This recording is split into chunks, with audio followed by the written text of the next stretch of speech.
If we are helicopter parents or lawnmower parents and we kind of always are in problem-solving mode, how does the person become their own problem solver? Yeah, you need to back off of the problem solving. That's for sure.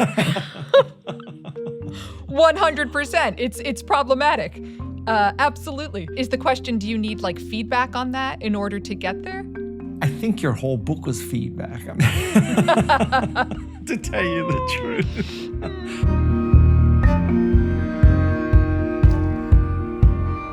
I'm Guy Kawasaki. This is the Remarkable People podcast. And today's a special edition. We're coming to you from Honolulu, Hawaii. So what you see behind me is not a virtual background. That's a real background. That is Waikiki. I'm near Diamond Head. I'm looking towards Waikiki the other way. That usually Diamond Head is that way. Queen Surf is that way. So I'm not here to be the Hawaii Visitors Bureau. I'm here to help you be remarkable. And we have found a very remarkable person. She is in California right now. If I were in California right now, we'd be only about 20 miles apart, but now we're 2,500 miles apart. So our guest is Caroline Fleck. And I got to tell you, her book is the most interesting. And I have to tell you, Caroline, I felt convicted in your book many, many times. And yeah, I feel like I'm a bad parent, bad spouse, bad everything. So anyway. No. So Caroline is a clinical psychologist, and her practice is really focused on emotional resilience and communication and stuff like that. She kind of bridges psychology and real world challenges, and she's very famous for this concept called validation. So that's what we're going to talk about. Okay, Caroline? Mm-hmm. First of all, I often go off the rails when I start a podcast, and that's going to be true today. So I have to tell you, there's one sentence in your book. When I read it, I stopped. I was reading the PDF. I selected it. I quoted it. I put it in my notes. And you will not guess what quote I took, but I love this sentence. I've never read a sentence like this in a business book, and I have to read 52 books a year. Oh my God. The quote is, "An anecdote isn't a substitute for scientific evidence." Oh my God. Oh my gosh. Basically, you just indicted every nonfiction writer. My God, especially business book writer. Like Malcolm Gladwell is turning over in his grave right now. Oh, I love that, you know. And then we're just going to fanboy out a little bit for a while. So then I come to the end of your book, and I have to say that I think your epilogue is the best epilogue I have ever written a book. Oh my gosh. And no. it starts, I hope I don't get in trouble with Madison for saying this. And it starts with the sentence, "I have no boobs." And I read that. I said, that is not a typical epilogue start. And then you go in to discuss cancer and all that. Like, wow, what a powerful epilogue. Anyway.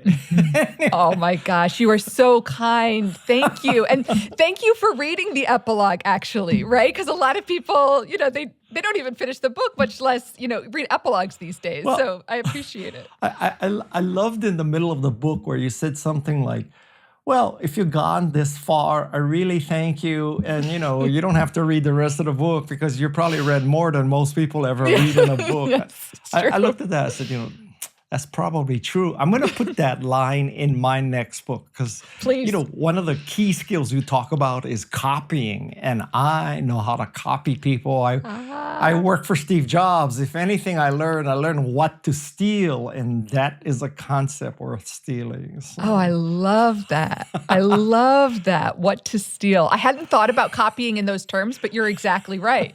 It is. Well, I think there's a very famous Picasso quote, something along the lines of real artists steal or something like that. Yes. I know what you're saying. I know. And it rang true to me as well. Thank God for Xerox PARC is all I can say. So listen, let's just start off really basically. Could you just explain What is validation? And I don't mean for your parking ticket at the restaurant or the hotel. What is validation to a clinical psychologist like you? Validation is simply a way of communicating that you're there, you get it, and you care, and that you accept the other person non-judgmentally. It's the feeling of feeling seen or feeling heard. When we have that experience, what we are experiencing, according to clinical psychologists like myself, is validation. We feel validated. We feel like somebody sees us. They understand us. They see the rationality, not just in our thoughts, but also in our emotions. And it's probably that latter part, that seeing the rationality in our emotions, that really does something for us. Now, are you telling me that everybody's feelings are valid? I mean, are there not nutcases that, you Yeah. shouldn't validate them? Leave that to the psychologists. And I mean that so seriously because, and this is serious, the effects of invalidation on children, on adults, on everybody it's devastating. So coming from an environment in which a child, for instance, was exposed to pervasive invalidation, meaning when they said they felt sad, the parents said, walk it off, right? If they were frustrated, it's you're being a baby. Basically, whatever emotion they expressed was dismissed or criticized. That type of invalidation leads to some of the most serious types of psychopathology or psychological disorders that we know of. So it's not small stuff. And so if you don't understand where someone's coming from, you can disagree with their thoughts, you can argue with their reasoning. Just don't be in the business of telling people that they don't feel what they're telling you they feel. All right. A psychologist can unpack that. You just kind of focus on something else. You haven't been talking to my children, have you? Just say. So just give me like a definition of like what are the qualities of what's valid? Okay. So you raise a good point, which is, is everything valid? As psychologists, when I'm working with patients, I need to form a relationship, and I need to do that quickly. And the quickest, swiftest way to form a relationship is through validation. Okay, it's by validating them in some way. And I've got 3 things I could validate. I could validate their thoughts, their emotions, or their behavior. Okay, thoughts are valid if they're logical. Behavior is valid if it's effective. Emotions are valid if they fit the situation. All right. But you only need to focus on one of those. Does that make sense? It does, but I mean, let's hypothetically say Do it. Yeah. a politician shows up in your office and says, I believe it's Jewish space lasers that's controlling the weather. Yeah. Are you going to validate that? No, I'm not. That's not, those thoughts are not valid. However, if they say to me, and I am terrified about the implications of that, I want to get out and raise as much money and get as much support as I can to protect us from this manipulation. That emotion, I understand that emotion based on what they're thinking. The thoughts are not valid, but the emotion makes sense in light of what they're thinking. That is my whole job, both as a clinical psychologist, working with folks who have thought disorders and all sorts of things, and frankly, as a parent to a young kid who's saying, a lot of what they're saying, I'm like, that's not rational. That does not quite make sense.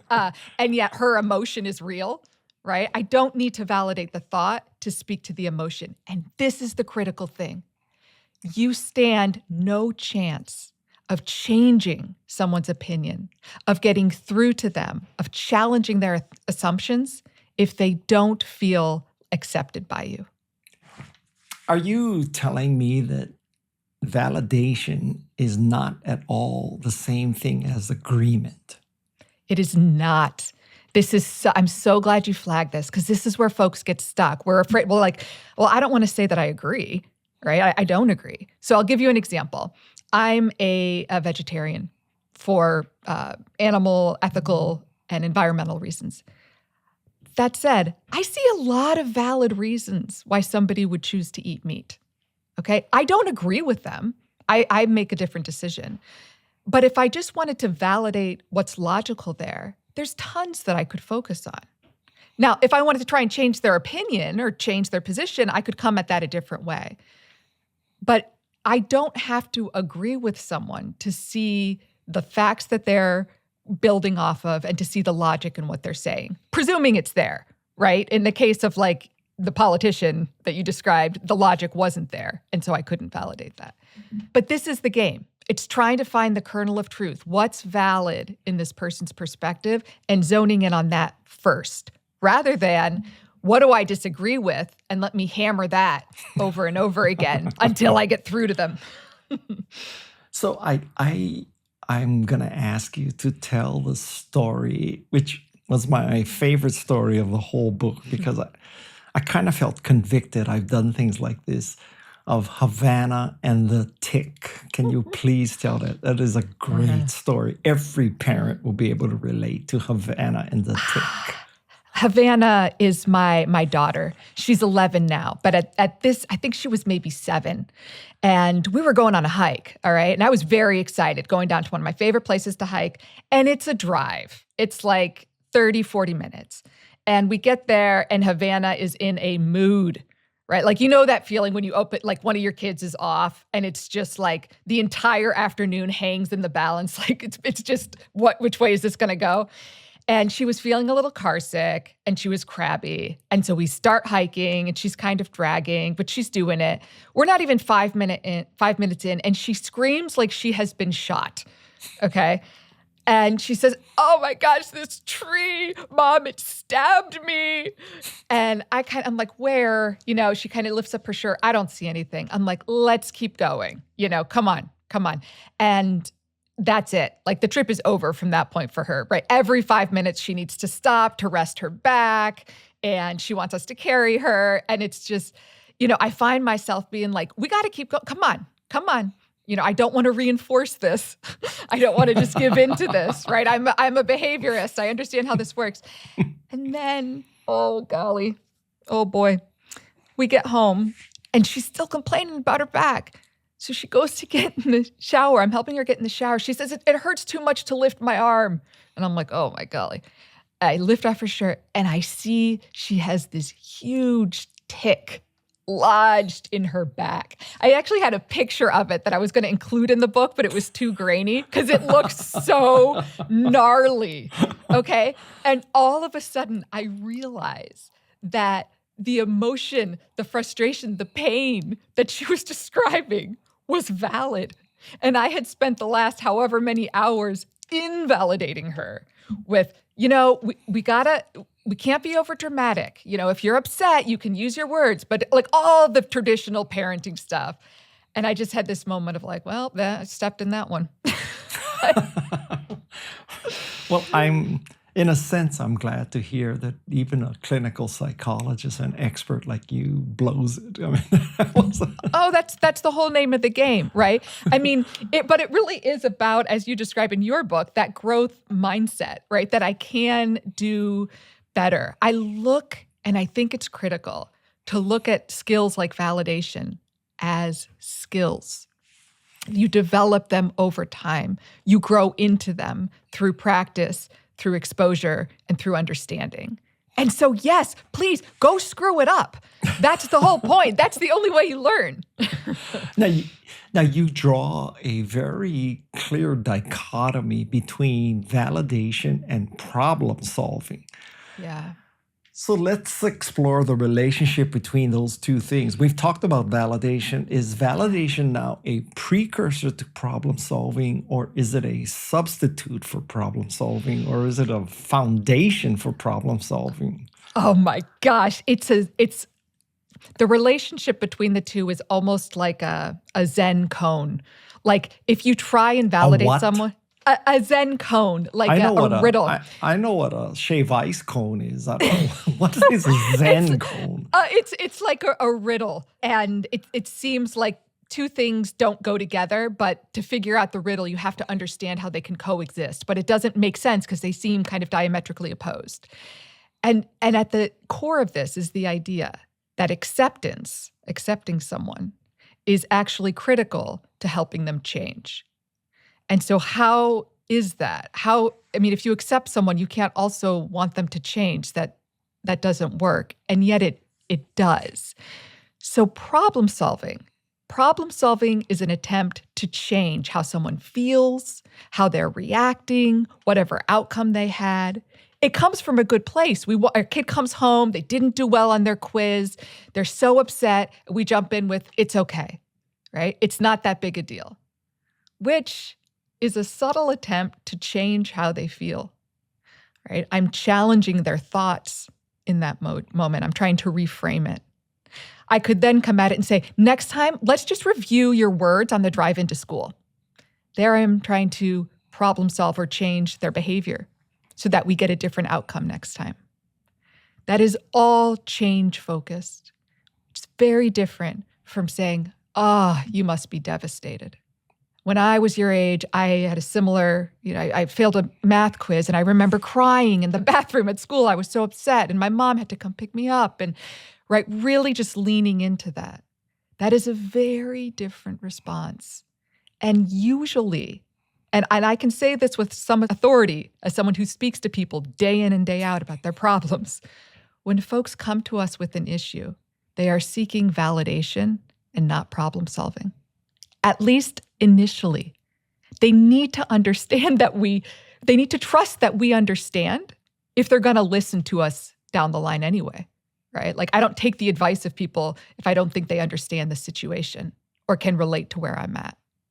So where do you draw the line? Okay, so I understand the validation part. You had a bad quiz. I understand. I had the same thing. You're attending. You're copying. Yeah. Yes. I got the whole acronym. I got it down. I got all 8 stages right. Okay, so you attend, you copy, you do all that. But then after you do all that, then do you suggest ways to study for the next quiz, or you just lay off that completely? It depends. It's the most frustrating answer in the world. It depends for several reasons.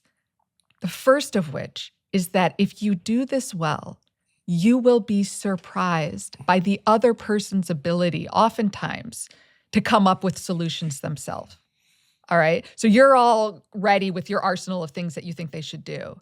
But just in feeling accepted or understood, as they start to talk it out, they often, not always, but there are times when they get there themselves.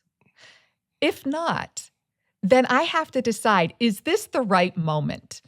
So we're really eager to get that problem solving in there, right? But sometimes, in the example with the spelling test, it's fine to just let that sit. I can circle back the next day and talk about study strategies. I don't need to do it right then, right? So it's just, I know I need to get there. It's about being intentional and focusing on being effective rather than just getting it out there. There's no point in getting out your great ideas if they're not going to be received, right? It doesn't matter. Did you just put every tutor out of business? No, because tutors are hired for problem solving, right? That's what they're asked to do. It's very clear. But when someone comes to you for support, they're not necessarily asking for you to solve whatever it is they're dealing with. They might just want to hear, it's really hard raising teenagers, right? Not, you need to validate your kids more if you want them to, right?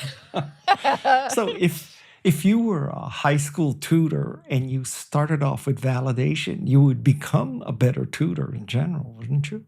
I think so, yeah.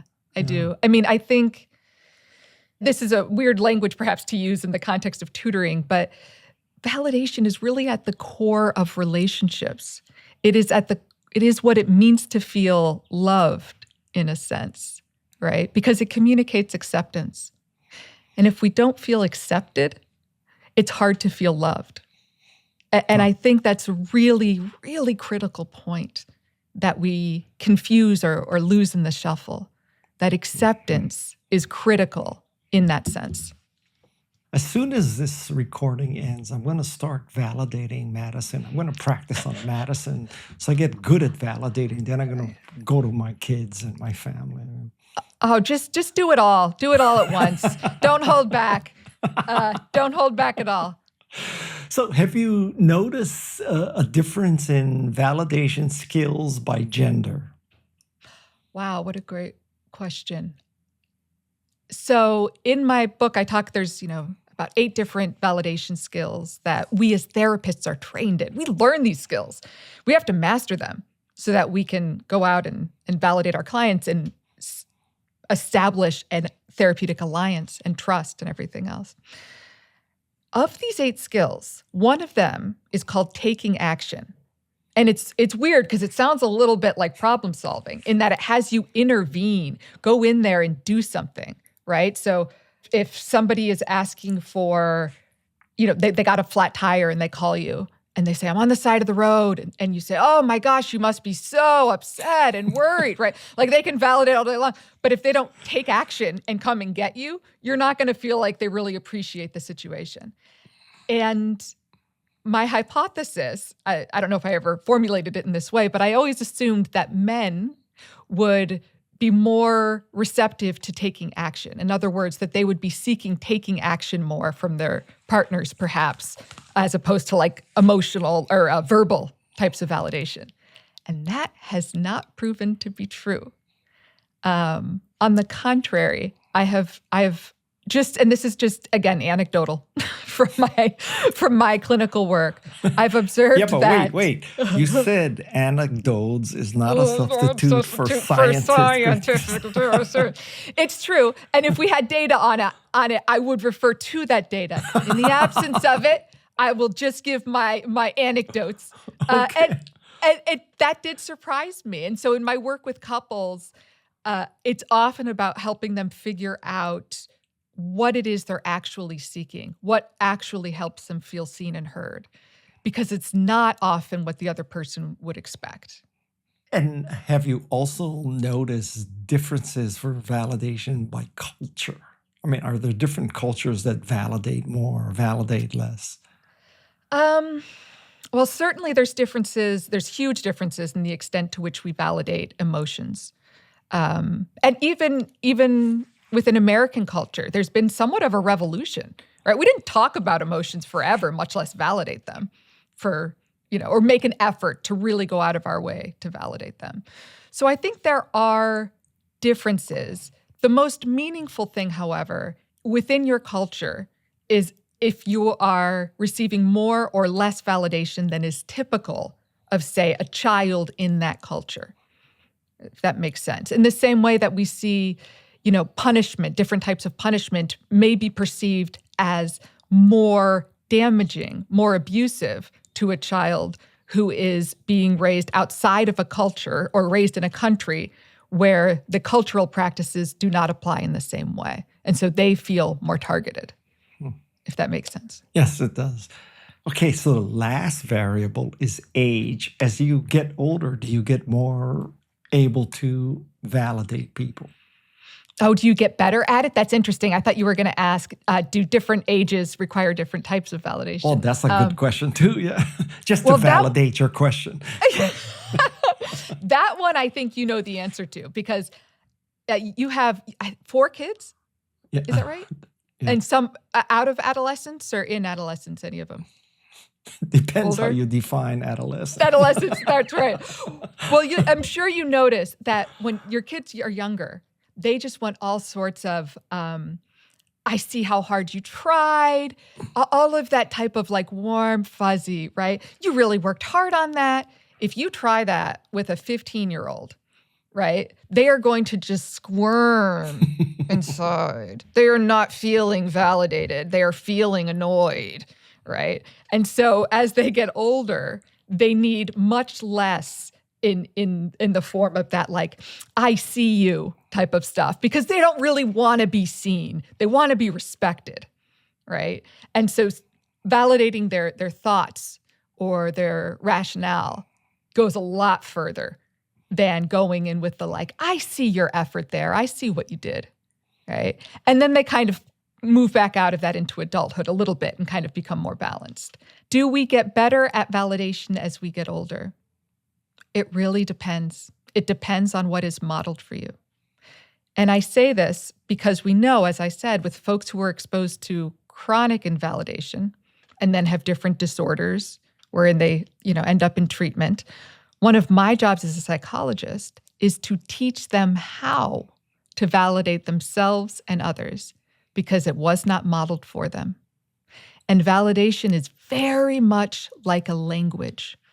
It is a language we should be teaching kids at a young age because they pick it up so fast. It is fascinating to me trying to teach a 10-year-old versus a 20-year-old how to validate themselves or another person. The 10-year-old picks it up. The 20-year-old, it takes, 2-3 times as long. They don't develop that language capacity in the same way. Now, your practice is in Silicon Valley. And no, we can edit this answer out. But I mean, do you look at these, what has been labeled the Nerdreich? Do you look at these Nerdreichers, these tech bro billionaires, and they are the richest people in the world. They have everything. They have wealth, they have power, they have visibility, they have everything. Mm-hmm. And yet they seem to be primarily concerned with long-term capital gains rates and, making crypto successful. Mm-hmm. Why aren't they taking the high road and helping society instead of just trying to make more money? Do you think it's because they weren't validated when they're young, or, am I just trying to criticize these shitbags? I mean. Yeah. And there are so many shitbags, let's just be clear, in Silicon Valley. I think we search for validation in different ways. And I think that money is a sense that we are valued and that we are valuable. And once you've had that hit, right, that little dopamine hit of, ooh, I'm valuable, people see my worth, right? You continue to seek it out in those ways. But as you will see, it's an unsatiable thirst, because you're not actually giving yourself water. It's like coffee, right? It dehydrates you more. And so they're actually seeking validation, acceptance through the wrong sources. And therefore they consume more and more and try and get more and more because it just keeps dehydrating them. Is there a fine line between too much and too little seeking external validation? I mean, if I would think it's healthy to seek external validation. It's kind of reinforcing, it's feedback. On the other hand, I would say that, maybe our current president is just obsessed with external validation. So, where's the fine line between too much and too little? How can you tell if you're trying to get it too much? Good question. We talked about the difference between validation and agreeing, right? I said it's not the same as agreeing. It's also not the same as praise. Praise is a positive judgment. It's positive, but it's a judgment nonetheless. It says, good job, you're great. It's a heart emoji on Instagram, right? And it reinforces facades. It reinforces us for exceeding expectations and tweaking ourselves and filtering ourselves, right? To be seen as better than, to get that positive. Validation is about acceptance. It says, I accept you independent of how you look or perform. So when people say we shouldn't rely too much on external validation, they're really talking about praise. Praise can be good, right? And you need that feedback, as you were describing in some ways. But if you build your life around it, it's hollow, right? Because you will have to distort yourself to continue to get it, right? You have to just keep putting yourself out there and pushing and pushing and pushing. There is no sense that you're accepted just as you are. So radically, I would say, no, there is no amount of external acceptance that is too much. That has not been my observation. The more accepted we feel, the greater the sense of belonging, the more we flourish.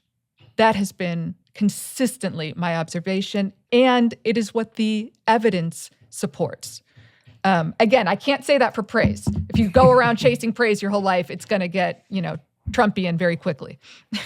Okay. Yeah. Now, what happens if validation doesn't necessarily address the underlying causes of issues? Or are you saying that validation puts you on the path to address the underlying causes? That is right. That is right. So in my line of work, I work with folks who have severe behavioral issues, folks who are suicidal, folks who are hurting other people. I need to change that quickly, right? It's not like, I just hope I go in there and I accept them and everything. Like, I need to make sure that behavior changes. And so acceptance is a piece. It is a piece of that puzzle. It puts me on the right track. It opens the door for collaboration and feedback so that when I do give advice or skills training or whatever it may be, the other person listens to me. That is, at least in a therapeutic sense, that's kind of the name of the game. But is there no role for friction and conflict and struggle and, shame in healthy development? I mean, to put it in parental terms, what if you're a helicopter parent or a lawnmower parent? I'm a lawnmower parent. I mean, are we defeating ourselves? How so?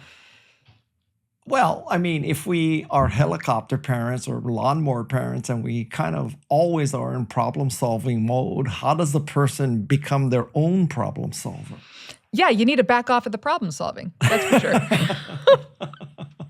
100%. It's problematic.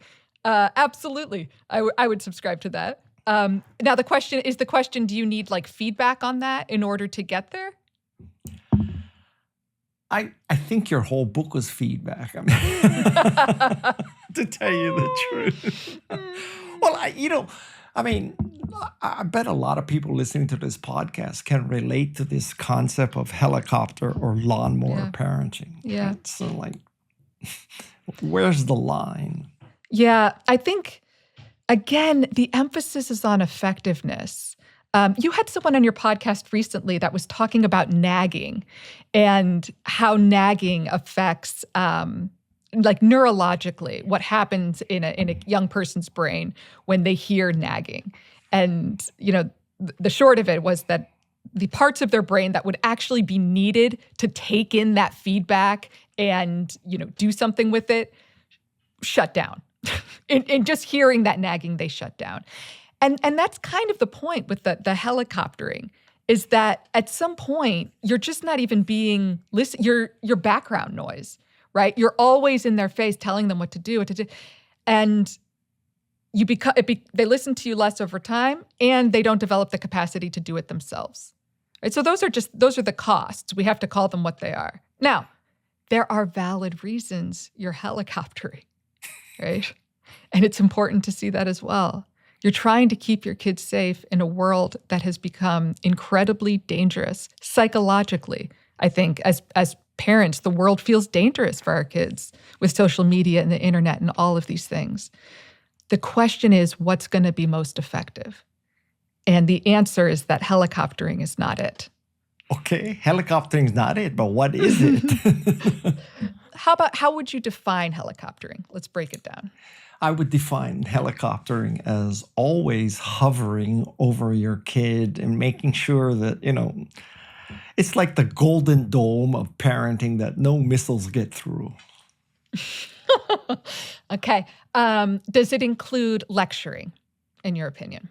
Lecturing the kids, or is that separate?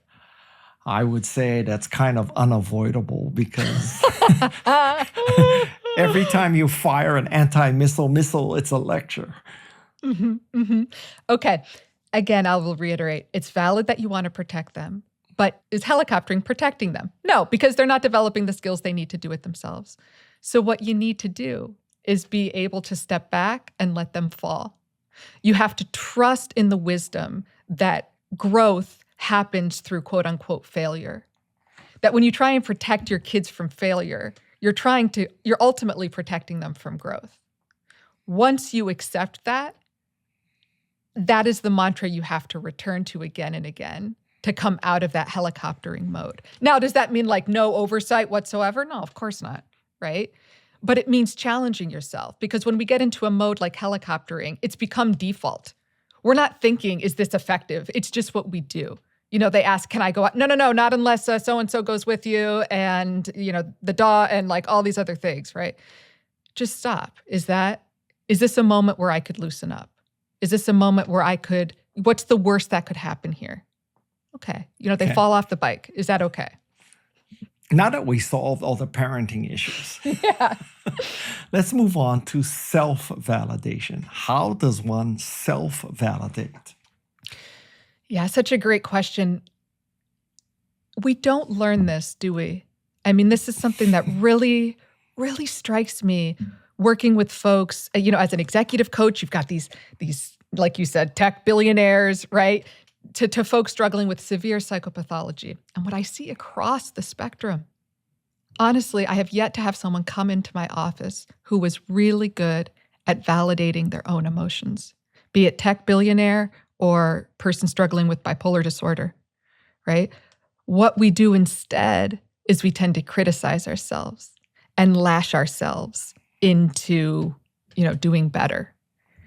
And this is incredibly problematic because we don't trust our emotions. We see shame or sadness as indications of failure,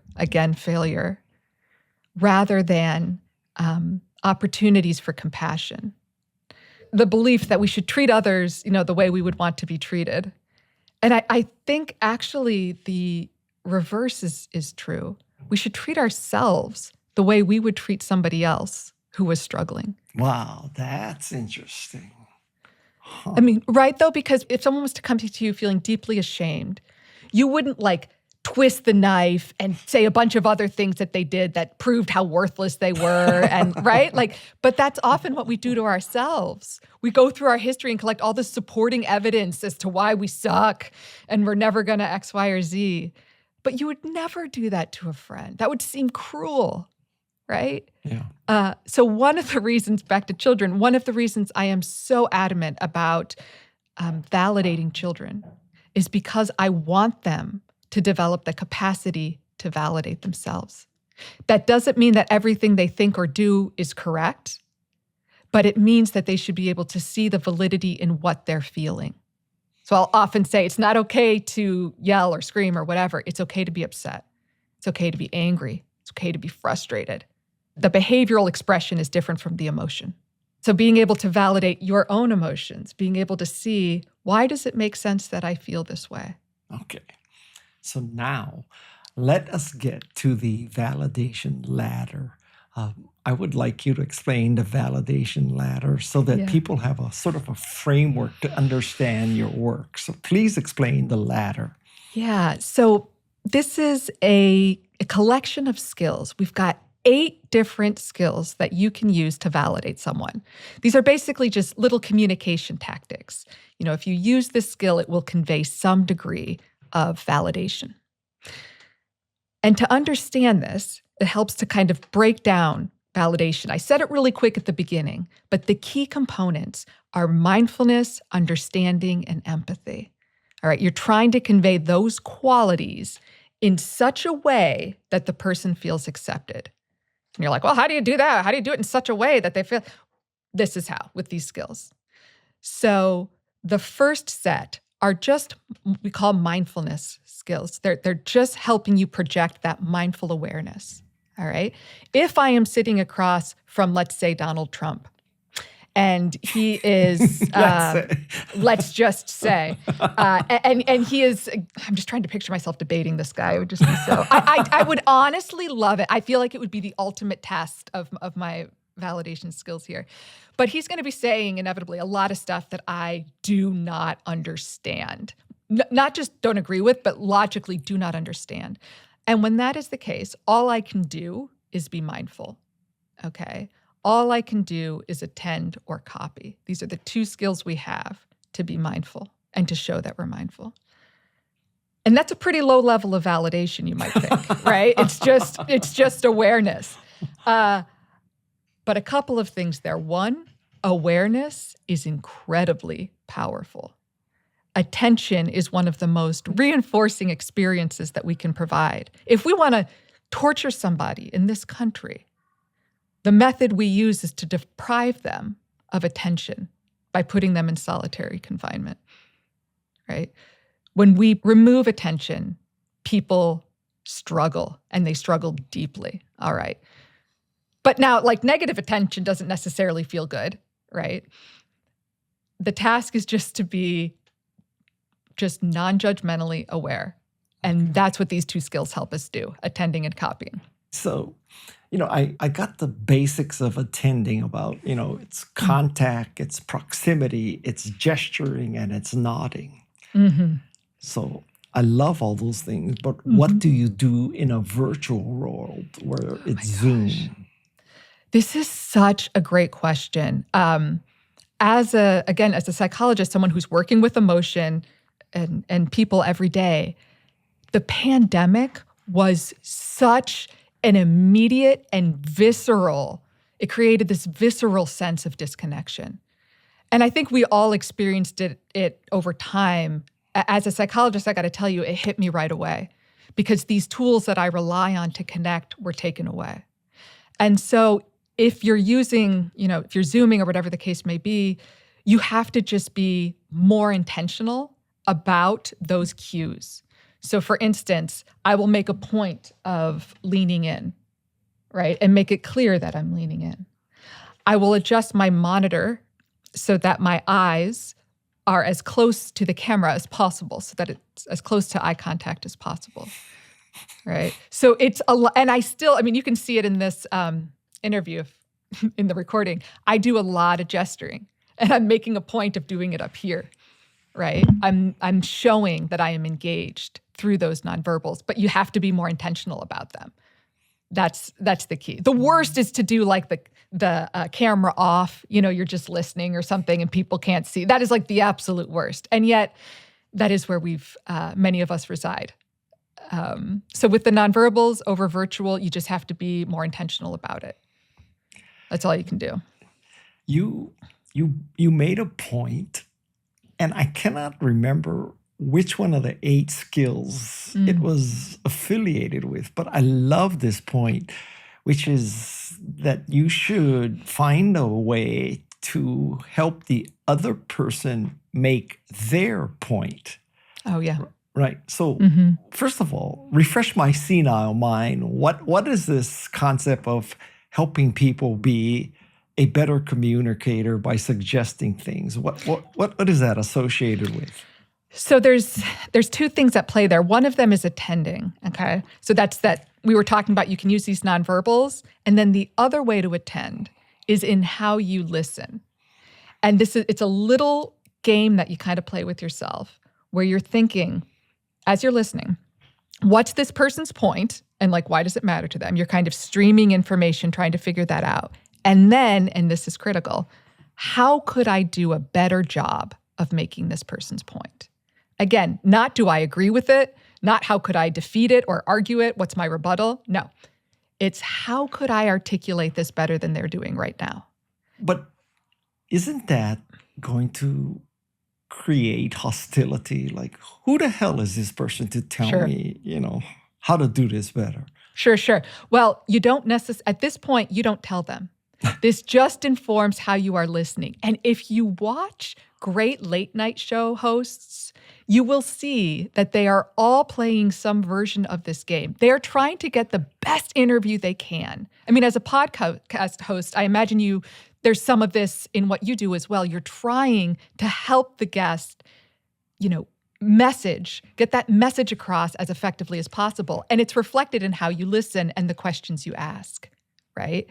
And that's what we're going for here. It's not about like, I'm so much smarter than them, these idiots. Let me come in and do this better than they're doing it. No, it's more just you would ask questions differently if you were trying to flesh out your understanding or their point, right?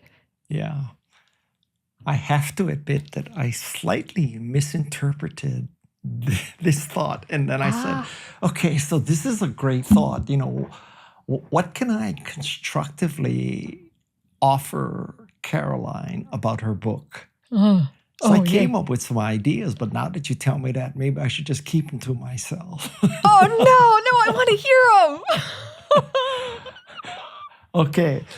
Okay, so take this in a spirit of one author to another, Oh, please. some slight changes that I would do. Yeah. Okay? Positively. I want to validate your great book. I love you. You wouldn't be on this podcast if I didn't like what you did. Okay. So I have one idea. In the back of your book, you have this appendix, and this appendix lists these are the 8 skills. This is a summation. Yeah. This is an example, right? There's a 1-page appendix. I think you should move that up into the first time you discuss the ladder.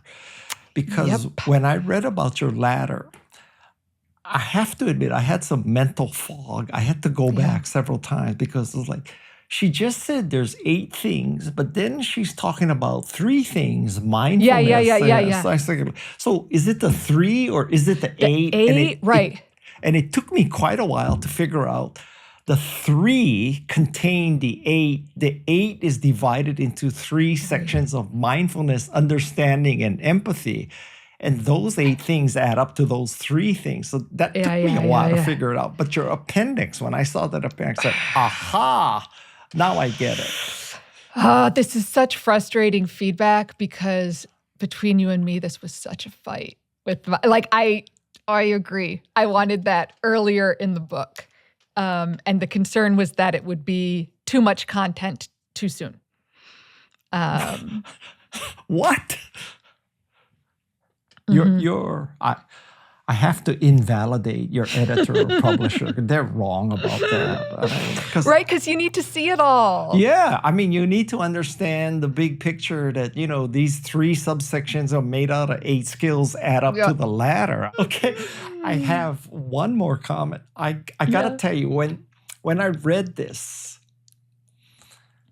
I thought, this is the most interesting story. This cannot possibly be true. So I went to ChatGPT and I asked this question.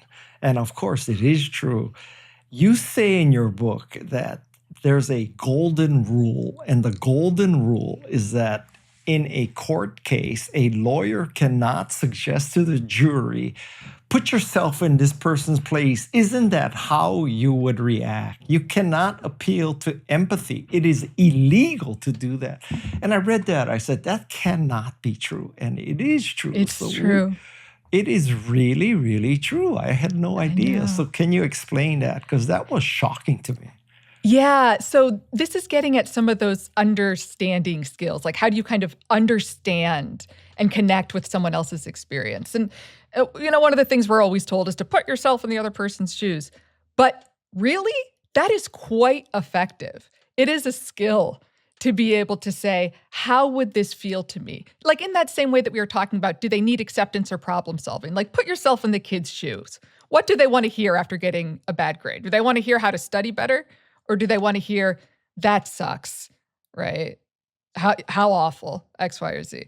So when you do that, it immediately changes your perception of the experience. And interestingly, it's so effective in doing so that, you're not allowed to do that in appealing, as a lawyer, in appealing to the court. You can't ask jurors to think from that angle because it could make them empathize. And that could influence their decision, right? But isn't the whole point to be tried by a jury of your peers? I mean, I know, right? But there seems to be this concern about objectivity being tainted by emotion. I don't know if I agree with that per se. I think that's part of the reasoning, right? Is the emotional logic that goes into it. I see them as very equally important in making smart judgments and wisdom. Yeah, I mean, if you were a prosecuting attorney and you said, put yourself in the place, there's 3 cops holding you down, one has his knee on your neck and you're choking, put yourself in that place. Yeah. Or how about It's if you are an immigrant and you've been here 40 years, you've raised kids, there, three of them are Marines, and now you get arrested in Home Depot for what? For what? I mean, what yeah, you pay your taxes, you do yeah, everything, right? yeah, yeah. Again, Yeah. another really visceral. I don't know why I keep coming back to kids on this. I'm not usually this kid focused, but I think of. I'll often tell parents, like, if it's especially a big guy, you're 200 pounds, yelling at somebody who is 3 feet tall. Think about how that would feel, right? Do that kind of perception shift and let that inform your reaction. Yeah. Because you may not feel like you're being scary, but that's terrifying. Yes. Maybe I should change this podcast to the Remarkable Parenting Podcast. I know. I don't know why I went so far in that direction. No, I took you in that apologize. direction. Okay. I wanted to go All in right. that direction. I mean, what else is more important than parenting? I mean, I know. Yes, I've come to believe that more and more. I think I have so much more faith in our children than in us. I hate to say it. maybe I should interview Havana and say, Havana, listen, your mom says she validates you all the time. Is that true? Does she problem solve for you, Havana, or she let you figure everything out? You know what Havana says? She says, I know you're validating me, and it feels good, but I know what you're doing. She won't. She'll say it feels good, but I know what you're doing. So she's gonna read this book someday and say, "My God, Mom, like, couldn't you have used a pseudonym or something?" Yes, exactly. Okay, so I have one last question, and it's Please, about please. Havana. Why Havana? What? There must be As a a name? story that you didn't call her Houston or Dallas or Mar-a-Lago or Los Angeles or Portland. Why Havana? Are you a socialist? What? My mother fled communist Cuba, and she grew up in Havana. And so we wanted to kind of honor her middle name is after her grandmother on my husband's side, and then her first name is after, not after my mom, but speaks to her experience. Yeah. I was wondering that is, you don't meet many kids named Havana. I know, and we found one. We have found one, and it's like it was like through Instagram or something, and I feel just like such a kinship to this young child that I've never met. All righty, Caroline Fleck. I, as you can tell, I really learned a lot from your book. No, we only did attending really and copying. Yes. And there's 6 more skills that I strongly suggest people. I really recommend this book, and I hate to tell you, Caroline, but I recommend that you start with the appendix. If you start with the appendix, you will just the really first page. understand. Yeah, I agree. I support that. So read this book backwards. Basically, what we've said is the appendix is good and the epilogue is great. So just start at the end and go backwards. Well, I mean, and I'm all about the, recency is more important than primacy or whatever the opposite That is right. is. That is right. That is right. All right, Caroline Fleck, thank you so much for being on this podcast. And I think people listening to this and reading your book will have a very good tool to be remarkable. So thank you for coming on my podcast. Thank you so much for having me. This was an absolute blast. Loved it. I bet you say that and validate all the podcasters who interview. No, just you. Yeah, I believe you. Because, I need validation so much. We all do. Alrighty, so now I want to validate the rest of the Remarkable People podcast staff, which is Madison Neismer, this ace producer and co-author, Tessa Neismer, who are researcher, and co-producer Jeff C., and finally sound designer Shannon Hernandez. And that's the Remarkable People team. So until next time, be remarkable and go out and validate your somebody. Actually, go start by validating yourself and then go out and validate people. Thank you very much, Caroline.